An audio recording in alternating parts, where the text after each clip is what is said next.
Assalamualaikum warahmatullahi wabarakatuh. Saya Rinawati, guru IPA SMP Negeri 1 Kranggan.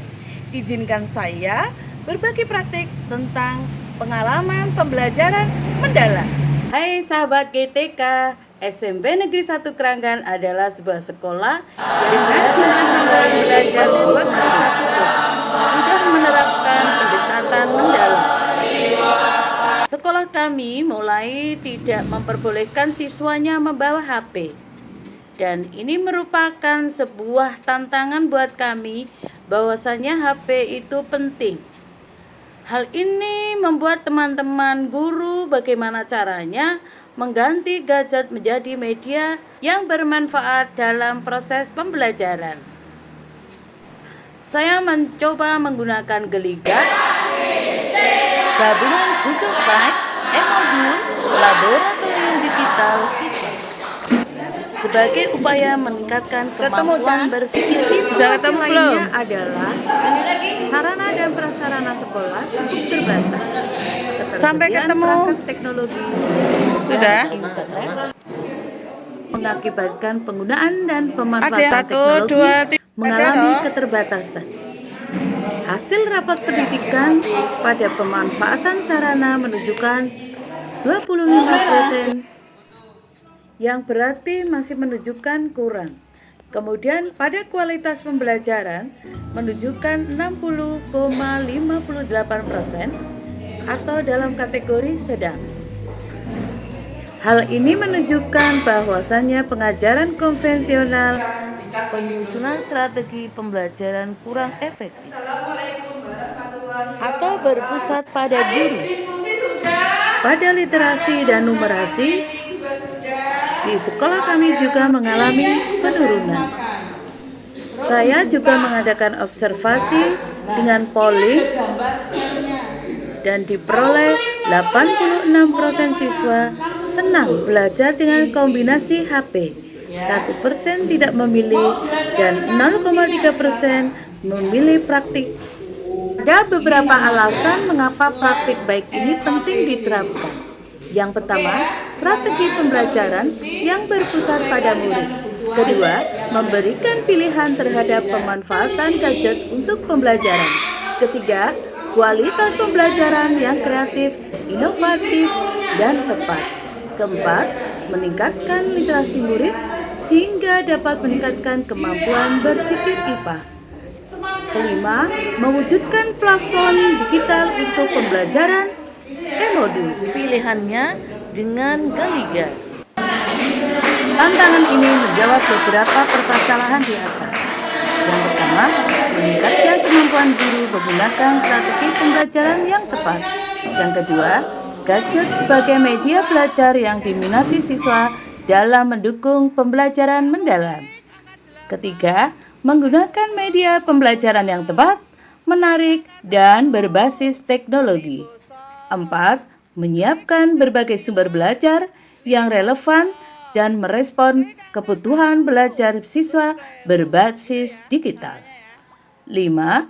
Meningkatkan keterampilan berpikir IPA sebagai hasil belajar murid melalui pemanfaatan Gadget sebagai media belajar.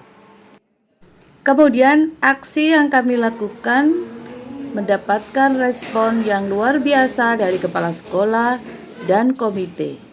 Penggunaan gadget di sekolah akhirnya mendapatkan izin dan siswa dapat menggunakan sebagai media pembelajaran. Terus mana? Yang lakukan adalah saya memilih model pembelajaran yang tepat. Kemudian menyusun bahan ajar yang akan digunakan, dan segera saya menyusun LMS Learning Management System dengan menggunakan Google Sites atau yang kita kenal dengan e-modul. Selanjutnya, saya menyiapkan aplikasi atau platform laboratorium digital science dan asesmen serta refleksi. Saya juga menyisipkan quizzes sebagai alat untuk mengukur asesmen dan Mentimeter yang digunakan untuk merefleksi kegiatan pembelajaran. Semua ini disematkan dalam e-modul, situs web, sederhana, dan mudah diakses. Saya menyusunnya menjadi e-modul. Sebelum pembelajaran, siswa sudah mendapatkan link e-modul. Tahap berikutnya adalah pengalaman belajar mengaplikasi. Siswa dibagi dalam kelompok-kelompok kecil dan mereka mendapatkan 2 perangkat mikroskop dan alat praktikum serta bahan yang sudah disiapkan siswa. Kemudian siswa mulai melakukan praktikum pengamatan dan penggunaan mikroskop. Tersedia di platform laboratorium digital. Di sana siswa mendapatkan aha moment karena fitur-fitur laboratorium digital sangat menarik.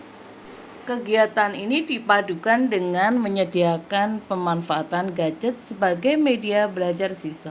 Sehingga siswa aktif berdiskusi, mengumpulkan data, mengamati, dan membaca literatur, membandingkan hasil, memverifikasi hasil pengujian awal, dan terakhir adalah pengolahan data, kemudian persiapan presentasi.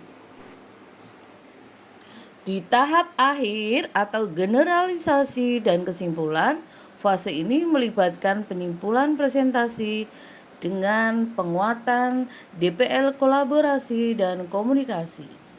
Refleksi penemuan telah dilakukan. Guru mendorong siswa untuk berupa menyimpulkan, merangkum penemuan mereka dan merumuskan konsep baru. Selanjutnya adalah pelaksanaan post-test. Ini digunakan untuk mengukur ketercapaian tujuan pembelajaran. Refleksi digunakan untuk mengevaluasi dan merenungkan kembali jalannya pembelajaran, untuk mengidentifikasi keberhasilan, kekurangan, dan apa yang diperlu ditingkatkan di masa depan. Siswa memperoleh pengalaman belajar, memahami, mengaplikasi, dan merefleksi, serta prinsip pembelajaran berkesadaran, bermakna, dan mengembirakan. Peningkatan motivasi dan keterlibatan siswa dalam proses belajar menjadi relevan dan signifikan. Siswa aktif, kreatif, dan meningkatkan kemampuan berpikir kritis. Assalamualaikum warahmatullahi wabarakatuh. Pembelajaran yang telah dilaksanakan oleh Ibu Rinawati sangat menginspirasi bagi kita semua. Dengan pemanfaatan gadget laboratorium digital, murid menjadi lebih aktif, kemampuan berpikir mencapai tingkat yang lebih tinggi, dan terus semangat Bu Rina, terus menginspirasi dengan transformasi pendidikan. Pembelajaran dan kombinasi HP dan praktikum menyenangkan, lebih mudah pemahamannya, saya lebih dapat mudah belajar praktik dan kombinasi HP. Demikian dan kejutan dari kami, rapor pendidikan kita menjadi hijau yang artinya dalam kondisi baik. Terima kasih, tetap semangat, semoga menginspirasi. Salam GTK.